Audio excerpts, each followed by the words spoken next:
Paz do Senhor, meus irmãos, chegamos na lição número 1, primeiro trimestre de 2022, Revista Conectar, a revista dos jovens da editora Betel. Em um primeiro momento eu quero desejar a você que esse ano de 2022 seja uma bênção, que você seja uma tocha diante da sua classe, que seus alunos cresçam em graça e em conhecimento, e assim que a Escola Bíblica Dominical seja um instrumento para a edificação mediante o Espírito Santo da igreja local e, por que não dizer, de toda a igreja na terra. Amém, meus irmãos? Bom, a lição, o tema da lição ou da revista será as cartas pastorais. Essa primeira lição, ela é algo mais biográfico, é saber mais sobre o apóstolo Paulo. E assim depois nós vamos entrar nas questões mais especificamente das cartas pastorais, que eu quero já adiantar que são 3. Bom, o apóstolo Paulo, ele escreveu 13 cartas. Essas cartas, elas têm públicos distintos. E quem são as pessoas a qual o apóstolo Paulo escreveu essa carta? Bom, em um primeiro momento, nós encontramos as cartas endereçadas às igrejas. Nós vamos encontrar essas cartas geralmente nominando a região, no caso Romanos, que é para a igreja em Roma, Coríntios, para a igreja em Corinto, e aí você vê Filipenses, a igreja de Filipo, Gálatas, enfim, sempre que levar um nome de uma localidade, essa carta está sendo endereçada à igreja local. O outro público é o que nós vamos trabalhar esse trimestre, que é as cartas pastorais. Quais são as cartas pastorais? Essas cartas já levam nomes de pessoas, no caso, os pastores daquelas comunidades a qual Paulo estava direcionando, a qual Paulo deixava obreiros tomando conta. E aí nós vamos encontrar a carta de 1 Timóteo, a carta de 2 Timóteo e a carta a Tito. Todos estes tomavam conta de igrejas locais.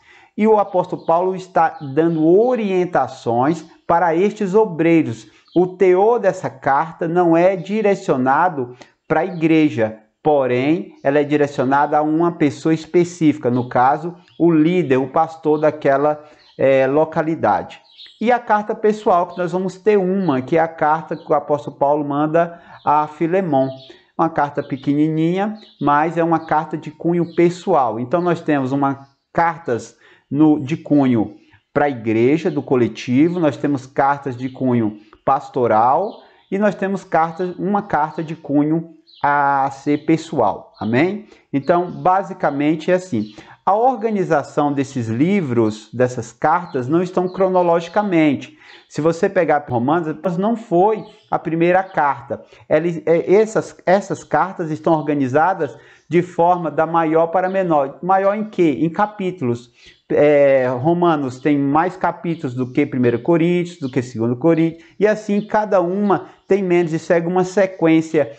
Então elas estão organizadas por conteúdo e não cronologicamente. Há uma divergência entre os teólogos que dizem que a primeira carta foi a carta a Gálatas, outros dizem que foi a carta aos Tessalonicenses. Enfim, não há um consenso nisso. O importante não é nos atermos a essas questões de data. O importante é nos atermos ao conteúdo a qual o Espírito Santo deu ao apóstolo Paulo ao escrever essas cartas. Amém? O tópico 1 vai trabalhar mais especificamente sobre quem era Paulo, quem era o apóstolo Paulo. E aí, em primeiro momento, nós vamos trabalhar a questão do nome ou dos nomes. Esses nomes, antigamente, as pessoas tinham vários nomes, não era errado, mas nós precisamos compreender isso porque muitos pregadores pregam, e talvez você já tenha visto, ou os seus alunos possam ter visto, que Deus mudou o nome de Paulo. Não foi como aconteceu com Jacó. Deus não mudou o nome de Paulo. A Bíblia não nos dá esse respaldo, não há nada referente a isso, ok? O que nós podemos compreender sobre o que é Saulo, o que é Paulo, né, mediante um conhecimento mais prático, cultural e até mesmo linguístico. Bom, em um primeiro instante, nós encontramos Paulo sendo referido como Saulo. O livro de Atos, quando se refere inicialmente, ali no capítulo 7 ou 8, ele vai trabalhar sobre o nome Saulo. E Saulo, ele é um nome grego que, traduzido do hebraico para o grego, ele vai ter o seguinte significado: pedido em oração. No caso, o nome Saulo em hebraico é Saul, o primeiro rei de Israel. Sendo assim, nós encontramos a versão hebraica, Saul, e nós encontramos a versão grega, no caso, Saulo, ok? E o seu significado, pedido em oração. E Paulo? Paulo já é uma mesclagem do latim com o grego. No latim é Paulus. Então, o apóstolo Paulo tem também este nome, e este nome ele facilita porque é um nome que vai muito a calhar sobre o público que ele estava trabalhando, que era um mundo romano, mas de grande influência grega. Inclusive, a língua que os romanos falavam era o latim, mas o que predominava era o grego, ok? E aí também do grego vem essa palavra Paulo, tá? Que aí Paulo significa pequeno, ok? Mas esses nomes não foram mudado por Deus. Era um costume da época as pessoas terem vários nomes, e aí o nome podia mudar devido à tradução ou à localidade que ele morava, ok? Paulo era da cidade de Tarso, na Cilícia, hoje Turquia. Paulo era da tribo de Benjamim, assim como Saul também era da tribo de Benjamim. Paulo fazia parte do partido dos fariseus, o judaísmo havia alguns partidos, né? Os dois grandes partidos que havia era os fariseus e os saduceus. Lembrando que os saduceus não criam na ressurreição, mas Paulo fazia parte dos fariseus, então ele era fariseu.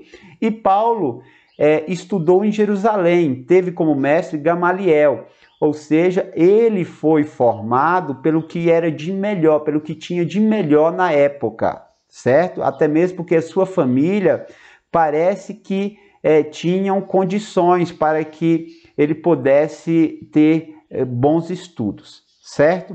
Compreendendo isso, nós vamos adiante.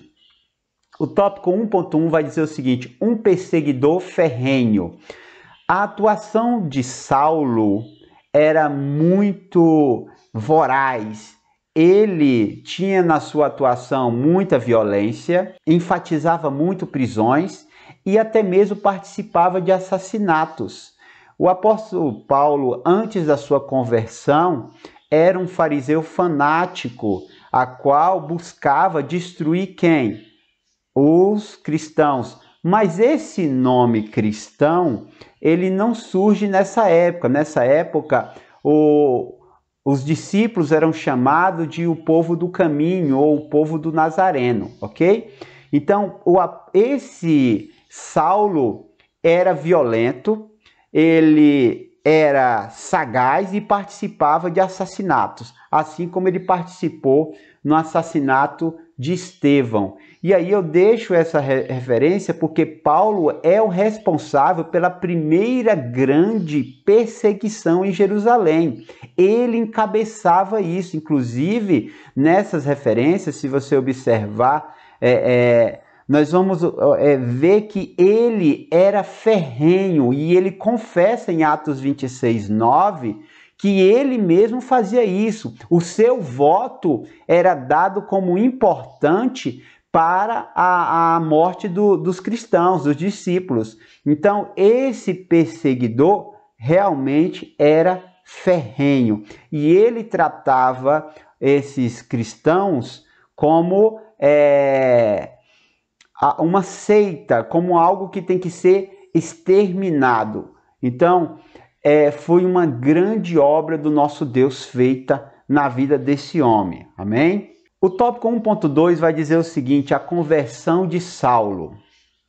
A conversão de Saulo, ela possui uma relação com a promessa do Senhor Jesus. E qual é essa promessa? Essa promessa é uma promessa expansionista. E nós vamos encontrar em Atos 1:8, que diz o seguinte: mas recebereis a virtude do Espírito Santo, que há de vir sobre vós, e ser-me-eis testemunhas, tanto em Jerusalém, como em toda a Judéia e Samaria, e até os confins da terra. Vamos entender isso?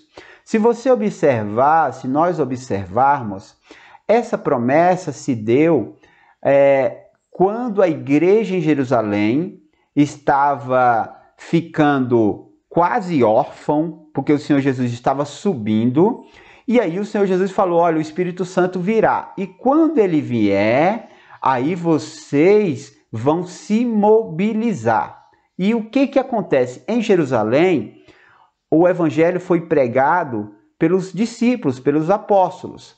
Já na Judéia, foi o apóstolo Pedro, lembra lá a casa de Cornélio? Ou seja, o evangelho chegou lá mediante Pedro. Se nós olharmos também o livro dos Atos, nós vamos observar que Samaria foi evangelizada por um diácono chamado Filipe. Filipe foi para Samaria pregar o evangelho. Ele fez grandes coisas lá. Entende que a promessa está expandindo Jerusalém, Judéia, Samaria, mas faltavam os confins da terra. E aí entra Paulo nos confins da terra. Nós estamos falando de um mundo romano, mas de predominância de cultura grega, helenística. Precisava de alguém apto para isso. O apóstolo Paulo entra exatamente neste ponto, os confins da terra. O apóstolo Paulo agora vai levar essa palavra aos confins da terra e chegou até nós. Essa palavra ela vem ecoando das fronteiras e do tempo. Amém? No caminho para Damasco, o Senhor Jesus o confronta. Lá em Atos 9:4, ele vai respirando e a Bíblia diz que ele ia respirando afrontas contra a igreja. Mas lá ele encontra o dono da igreja. E Saulo, Saulo, por que me persegues? E aí ele, quem és tu, Senhor? E muitos pregadores até colocam que ele caiu do cavalo. A Bíblia não diz de onde ele caiu, a Bíblia diz que ele caiu por terra. Se foi de cavalo, se foi de um camelo, se foi de um jumento, se foi a pé, a Bíblia não diz isso. Ok? Alguns pregadores tentam, colocar uma exegese. É quando você, ao invés de fazer uma exegese, que é tirar do texto que diz, não, você faz uma exegese, que é colocar coisas que o texto não tem. E é um erro de hermenêutica, é um erro de homilética, é um erro na pregação. Amém? Então, ele encontra com o próprio Cristo e o Senhor Jesus o derruba. Toda aquela afronta, todo aquele homem arrogante agora cai diante do dono da igreja. Não existe ninguém, pessoas, impérios, organizações que ficaram de pé ou ficam de pé quando buscam lutar contra a igreja. Porque a igreja tem dono, é do Senhor Jesus. E a história está aí. Nós podemos acompanhar, ver a história e ver que todos aqueles que se levantaram contra a igreja caíram, porque a igreja tem dono, ela é do Senhor Jesus. O tópico 2 tem por tema Paulo como vaso escolhido. As características úteis para a propagação do evangelho, elas são inúmeras. E Paulo agregava essas características. A primeira é que ele era zeloso. Uma pessoa zelosa, ela é zelosa por si só. Ela não é zelosa porque ela pertence a uma determinada religião. Está nela, é implícito nela. Nossos irmãos que vieram da matriz católica romana, que eram muito devotados, eles, quando se converteram, se tornaram também crentes firmes, convictos, zelosos. Então, o Paulo tinha essa característica pessoal de ser zeloso, e isso era muito bom e é bom para o evangelho. Outra característica que ele tinha é que ele era um doutor das Escrituras. Ele entendia toda a lei. E se entende toda a lei, agora com o Evangelho vai ficar perfeito, porque a lei é apenas uma sombra do que viria logo mais adiante, que era a Boa Nova, o Evangelho. A outra característica é que ele era um poliglota. Não significa que só pode fazer o trabalho missionário, só pode pregar o Evangelho quem é poliglota. Não é isso. Nós temos que entender o que estava em jogo, que era levar esse Evangelho aos confins da terra. E necessitava alguém que estivesse apto para isso. E Paulo dominava o hebraico, dominava o grego e dominava o latim. Ou seja, ele estava apto para trabalhar em qualquer campo missionário, em qualquer região, se comunicar, porque o evangelho precisa ser comunicado. As pessoas precisam entender o que o evangelho está dizendo para que elas possam se arrepender. E Paulo possuía essa característica. A outra era que ele tinha um espírito de liderança, ele já era uma liderança dentro do judaísmo. E isso é importante no cristianismo porque há uma necessidade de líderes, e líderes espirituais que impulsione, que direcione para que o reino expanda na terra, que o evangelho chegue às pessoas. E Paulo agregava todas essas características, isso é muito bom. Uma oportunidade de Deus demonstrar seu poder em um caso dado como perdido. Ninguém olharia para Saulo e diria, esse daí vai ser um cristão, muito menos um apóstolo, muito menos aquele que vai trabalhar em prol da nossa causa. Ninguém, as pessoas, a igreja primitiva não tinha essa esperança. Isso é tão sério que Ananias, quando o Senhor fala, olha, Ananias, vai lá na rua chamada direita, lá vai ter um homem que está orando, é Saulo. E aí Ananias, ele questiona Deus, Senhor, esse homem tem sido uma afronta, tem sido um motivo de medo para a tua igreja. E aí Deus fala, olha, vai Ananias, porque este é muito útil para mim e há que ele sofrerá grandes coisas por causa do meu nome. Ou seja, nem a igreja acreditava que aquele homem poderia se tornar um cristão e muito menos um apóstolo. Então isso mostra o poder de Deus no meio da igreja primitiva, falando não há caso perdido, assim como para os tempos de hoje. Não há caso perdido. O poder de Deus, ele é eficaz, ele muda qualquer tipo de perspectiva. Aquilo que dizem que está perdido, o nosso Deus, ele surpreende. Amém? E as nossas igrejas estão cheias de testemunhos de pessoas, quem sabe até você era um caso perdido, eu era um caso perdido, mas o Senhor teve misericórdia de nós. Isso não é maravilha? Poder do Evangelho. 2.1 diz o seguinte, um missionário por excelência. Sua ordenação ministerial se dá a partir de Atos 13. Quando nós olhamos o livro dos Atos, observamos que do capítulo 1 ao capítulo 12, o protagonismo está nas mãos ali dos discípulos, em especial do apóstolo Pedro. Pedro, ele é o protagonista ali, ele é o que é mais usado pelo Espírito Santo naquele meio de Jerusalém, na igreja primitiva em Jerusalém. Só que a partir do capítulo 13 até o 28, que é o último capítulo de Atos, nós vamos observar que o protagonismo agora está com o apóstolo Paulo. Paulo assume a dianteira da obra missionária nos confins da terra. Pedro ficou em Jerusalém. Pedro ficou naquela região ali da Judéia, na região de Samaria. Mas agora os confins da terra, que importava agora que o evangelho fosse levado adiante, é o apóstolo Paulo. E o apóstolo Paulo até mesmo diz que, olha, eu não comecei nada sobre um fundamento que outro fez. Eu fui para o campo missionário, eu fui para os confins da terra. Eu comecei do zero. Eu fui apóstolo do Senhor Jesus e fui fazer a sua missão não em lugares que as pessoas já estavam, que o evangelho já estava sedimentado. Eu fui desbravar. Hoje em dia nós temos pessoas que se dizem apóstolos. Dormem aí acordam, hoje eu sou apóstolo. Não, não é bem assim. Nós vamos ver isso mais adiante, que não é bem assim. Aí o apóstolo de hoje, o pseudo-apóstolo, ele abre uma igreja do lado de outra igreja, ou na mesma rua. Não é apóstolo. Isso não... Nós vamos ver os requisitos para ser um apóstolo. O tópico 2.2 diz o seguinte: teólogo da igreja primitiva.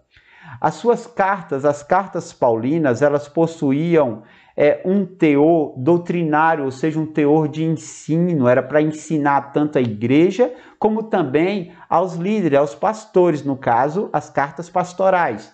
1 Timóteo, 2 Timóteo e Tito.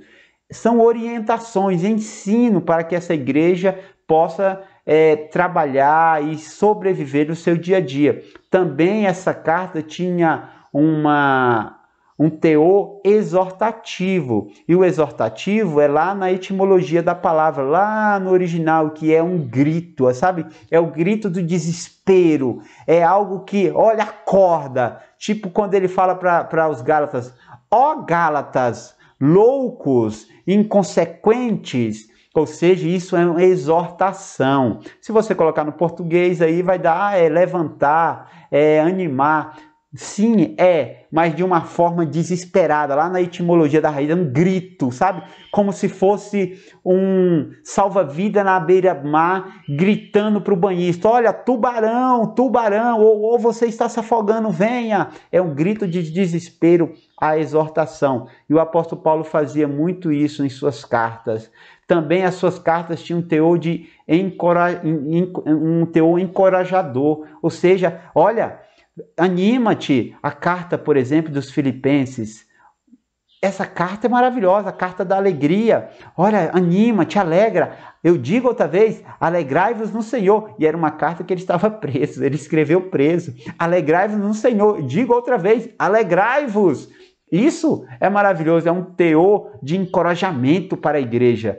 E um teor conciliador. Nós podemos ver isso em várias passagens, mas uma em especial, a carta a Filemon, onde ele fala a Filemon: olha, receba Onésimo como o teu irmão. Não olha para ele como escravo, mas receba ele como um irmão. E se por acaso te causou prejuízo, coloca na minha conta que eu pago. Então, o teor das cartas paulinas eram sempre nesses viés, ok? Seu conhecimento acadêmico trouxe grande benefício para a teologia cristã.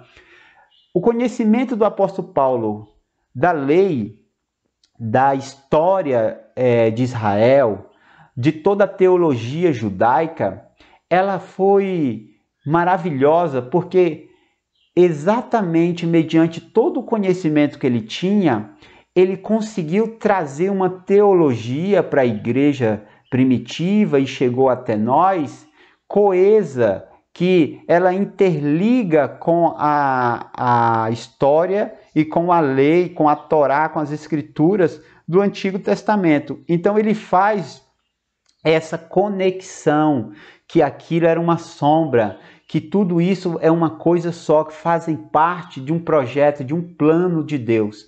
Então, este apóstolo Paulo foi um exímio teólogo. A carta aos Romanos é um celeiro para a teologia, coisas maravilhosas, que até mesmo o apóstolo Pedro chegou a um ponto de falar assim: olha, as coisas que Paulo escreve são coisas muito elevadas, de até mesmo difícil compreensão. Ou seja, ele elevou o nível, ele trouxe uma teologia cristã pura, que é muito afável, muito de bom grado para nós. Amém? Então, o primeiro teólogo do cristianismo, apóstolo Paulo. O tópico 3 vai dizer o seguinte: o apostolado de Paulo. O que é um apóstolo? Essa palavra, ela está muito natural nos dias de hoje. Como eu falei agora há pouco, algumas pessoas se auto-intitulam apóstolo. Mas o que é um apóstolo? Na igreja primitiva havia os ministérios, e esses ministérios estão para nós. Quais são esses ministérios? Os dons ministeriais. Não estou falando dos dons espirituais, que são os 9. Eu estou falando dos dons ministeriais, que são 5, que está lá em Efésios 4:11. Ele mesmo deu uns para apóstolos, o primeiro ministério, outros para profetas, o segundo ministério, dom ministerial, e outros para evangelista, o terceiro, e outros para pastores, o quarto, e outros para doutores ou mestres, 5. Esses dons ministeriais são a mão, ou é a mão de Deus cuidando da igreja. Mediante esses dons ministeriais, a igreja prossegue. E todos estes dons, e o apóstolo Paulo fala que o primeiro é o apostolado, porque esse é o desbravador. Mas ele conversa com todos os outros dons. Não há diferença entre eles, não há uma indiferença, mas eles trabalham em coesão. O apóstolo desbrava, o profeta ele aponta, ele orienta, ele traz discernimento.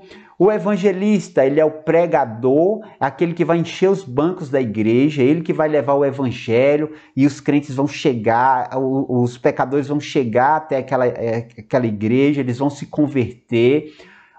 O outro são os pastores, estes vão cuidar. Agora aquela igreja que foi fundada, que agora tem profeta, que agora tem evangelista, ela precisa ter um pastor, para quê? Para cuidar dessas ovelhas. E ela precisa de mestres para que possam ensinar a igreja, ou seja, a mão de Deus cuidando da sua igreja. Amém? Isso é maravilhoso, é um conhecimento de grande eficácia para nós. E nós, você e eu, professores, estamos aqui, os mestres, os doutores, nós que estudamos a palavra de Deus para levar o ensino à igreja. Isso não temos que ter como orgulho, mas sim como algo, como responsabilidade e com prazer também de levar a palavra. Amém? Seja um, seja dois. Nosso número de adolescentes na nossa igreja local é um pouco expressivo, tem uma boa quantidade. Mas esse domingo, devido fim de ano, as pessoas viajando, eu dei aula para um aluno, um adolescente. E eu fiz com grande prazer. Quadro, tarefa, aula, normal, nada mudou, como se fosse 20, tranquilo, mas eu dei aula para um, não mudou nada. Ou seja, nosso papel é dar aula com prazer, é fazer isso com eficácia. Amém? Isso é maravilhoso. 3.1 diz o seguinte: Paulo, apóstolo segundo Cristo. O significado de apóstolo. A palavra apóstolo significa enviado da parte de. Ou seja, eu não posso me auto-intitular apóstolo. Não. Esse apóstolo, ele é enviado por alguém. No caso do apóstolo Paulo, ele foi comissionado pelo Espírito Santo. Ele foi enviado pela igreja, ou seja, ele estava sob uma cobertura espiritual, sob uma autoridade. Não é que ele achou que agora eu vou ser apóstolo. E como que a igreja primitiva, ela entendia quem é um apóstolo, ou quem era um apóstolo? Ela tinha alguns requisitos, ou seja, 2 requisitos. O primeiro requisito era que essa pessoa ela tenha visto Cristo ressurreto, ou seja, esse Jesus ressuscitado. Era necessário que essa pessoa, que aquele obreiro, tivesse visto o nosso Cristo ressuscitado. O outro requisito que a igreja primitiva tinha para que alguém fosse chamado de apóstolo era que essa pessoa fosse comissionada pelo próprio Cristo. E o apóstolo Paulo foi. Ele foi comissionado pelo próprio Cristo.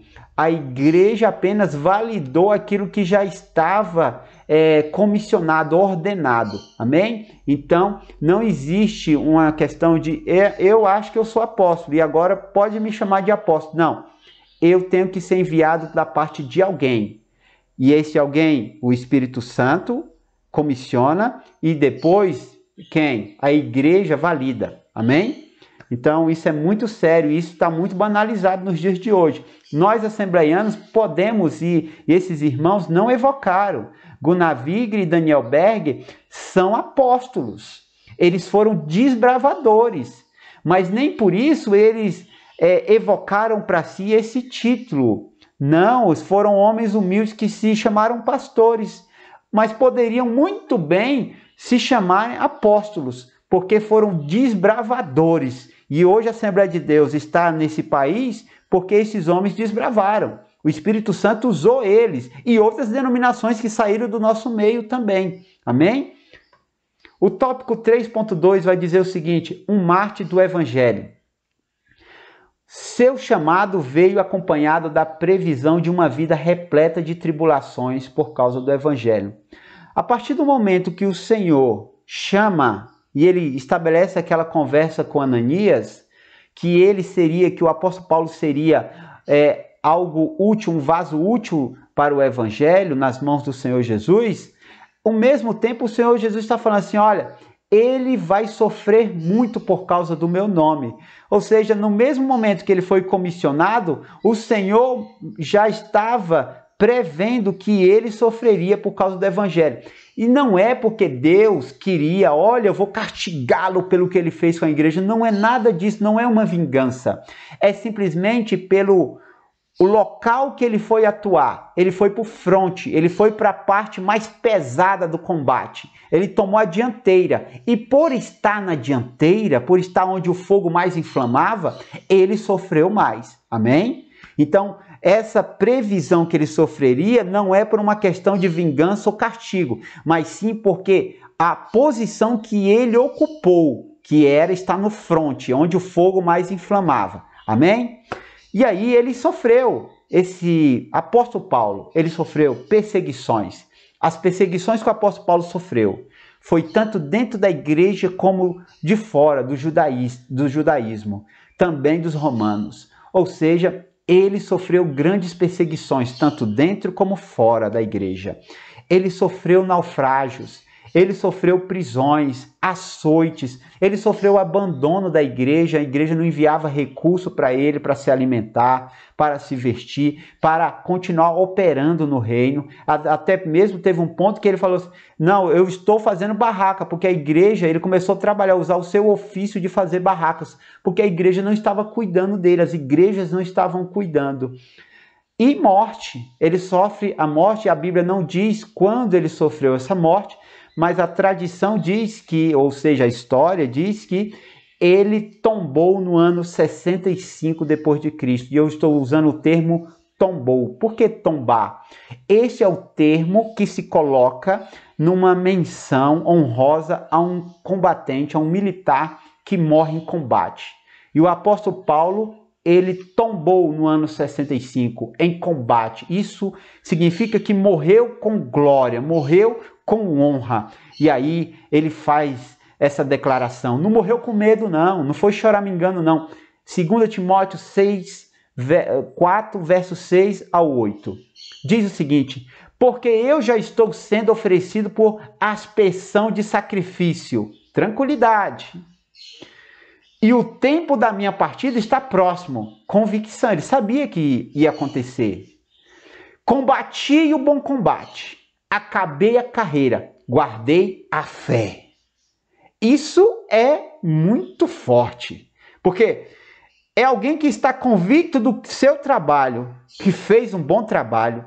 Está convicto que ele completou a sua obra e está convicto que a sua fé não foi perdida, está guardada. E ele continua: desde agora a coroa da justiça me está guardada, a qual o Senhor, justo juiz, me dará naquele dia, e não somente a mim, mas também a todos os que amarem a sua vinda. Esse apóstolo Paulo, ele tinha convicção do seu trabalho. Sabia que ele não estava fazendo algo por questões terrenas. A sua missão envolvia um reino espiritual. Sabia da sua contribuição. Sabia que ele lutava no campo espiritual, onde as almas eram resgatadas das mãos do diabo, resgatadas do pecado. Este homem agora tem uma convicção que, olha, eu agora estou pronto para receber o meu galardão, porque eu combati o bom combate. Isso é maravilhoso e serve de exemplo para nós. Como estamos operando nesta batalha? Como estamos combatendo? Este é o ponto. E aí olhamos para o apóstolo Paulo e nós vemos um homem cheio de convicção, preso, cheio de convicção, marcado o dia da sua execução, cheio de convicção e uma certeza de vida eterna. Isso é capacete da salvação, é ter uma mente condicionada, fortalecida, que é um crente salvo e que será salvo e que ganhará galardão na eternidade. Isso é maravilhoso, meus irmãos. Então, este foi o comentário dessa semana. Se você gostou, deixe seu like, se inscreva no canal. Nós estamos trabalhando para que possa vir cada dia mais um conteúdo a qual possa contribuir para com os irmãos. Talvez o meu comentário não sirva para toda a sua aula, mas alguma coisa ali ou aqui talvez possa ajudar, contribuir para enriquecer sua aula. Amém, meus irmãos? Por isso, eu peço que você se inscreva, você compartilhe isso entre os professores, fale do canal para outros, para que a gente possa alcançar um público maior e assim nós termos uma convivência harmônica mediante a palavra. Amém? Isso é trocar conhecimento. E o que o apóstolo Paulo fazia com suas cartas era exatamente isso. Ele recebia cartas e ele mandava cartas. Ou seja, isso é maravilhoso, era trocando ideias. Amém? Que o Senhor possa abençoar a sua aula, que você possa ser uma tocha diante da sua classe, que o Espírito Santo use a sua mente, sua boca e o número da sua classe cresça, e não só em número, mas em qualidade espiritual. Amém? Fique na santa e gloriosa paz do Senhor, meus irmãos.